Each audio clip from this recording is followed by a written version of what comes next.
The kitchen was silent, glowing softly under hand-cut Italian marble and warm recessed lighting, when Alexander Monroe poured his first coffee of the morning.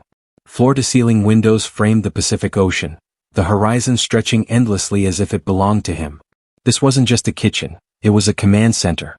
Among the elite, the most stunning kitchens aren't built for cooking alone.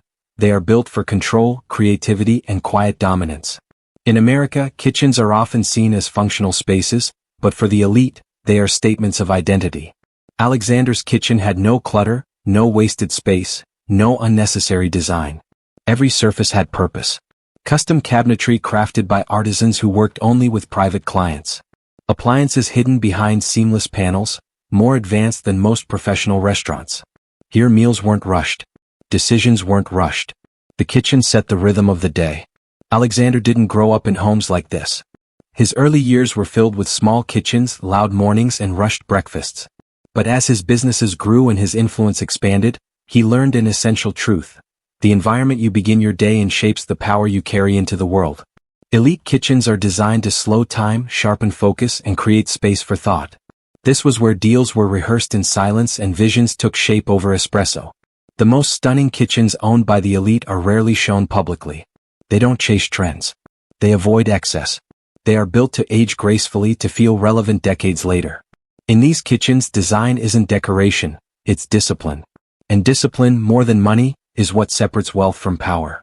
As the sun rose higher, light spilled across the countertops, illuminating a space that felt less like a room and more like a philosophy. This kitchen wasn't meant to impress guests. It was meant to support a life lived at the highest level.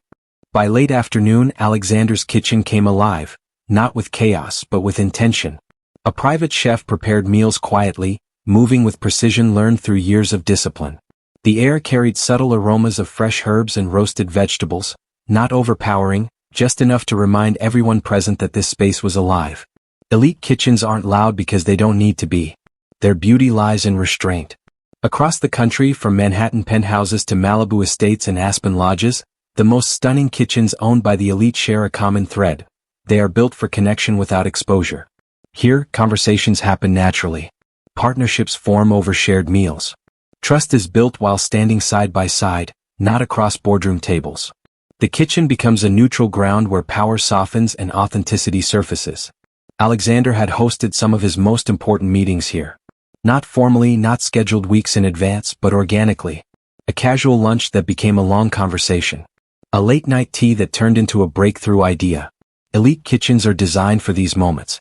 Open layouts invite flow. Natural materials calm the mind. Lighting adjusts to mood and time. Everything works together to make people feel at ease, because when people are comfortable, they reveal who they truly are. What outsiders don't realize is that these kitchens are also built for longevity. The elite don't renovate for fashion, they build for decades. Surfaces are chosen to endure. Layouts anticipate future needs. Technology integrates invisibly, ready to evolve without disrupting beauty. This is how wealth thinks long-term. Not about the next season but the next generation. As evening approached, the kitchen transformed again. Soft lighting replaced daylight. The ocean darkened into deep blue. Glassware reflected subtle glows. Alexander stood quietly, observing how effortlessly the space adapted. This wasn't luxury for attention. It was luxury for living well, consistently, and intentionally. That night, long after guests had left and the kitchen returned to silence, Alexander sat alone at the island. He understood something clearly now. The most stunning kitchens owned by the elite aren't about food. They are about foundation. This is where days begin and end. Where families gather. Where legacies quietly take form. In elite households, kitchens are where children learn discipline by watching routine. Where values are passed through shared meals. Where stress dissolves into conversation. These spaces don't demand attention, but they hold it. They create rhythm. They shape behavior. And over time they shape lives. Alexander realized that success had brought him many things. Freedom, influence, security, but this kitchen gave him something deeper. Balance. It grounded him. It reminded him that even at the highest levels of achievement, life is still lived moment by moment. And those moments matter most when they happen in spaces designed with care. The world may admire luxury cars, private jets, and oceanfront mansions, but the elite know a quieter truth. Real luxury is the place where you start your mornings and end your nights. A kitchen that doesn't just look stunning, but supports clarity, connection, and calm. And that is why the most stunning kitchens owned by the elite are rarely seen, rarely discussed, and never copied. They are not built for trends. They are built for people who understand that true power doesn't shout, it nourishes, sustains, and lasts.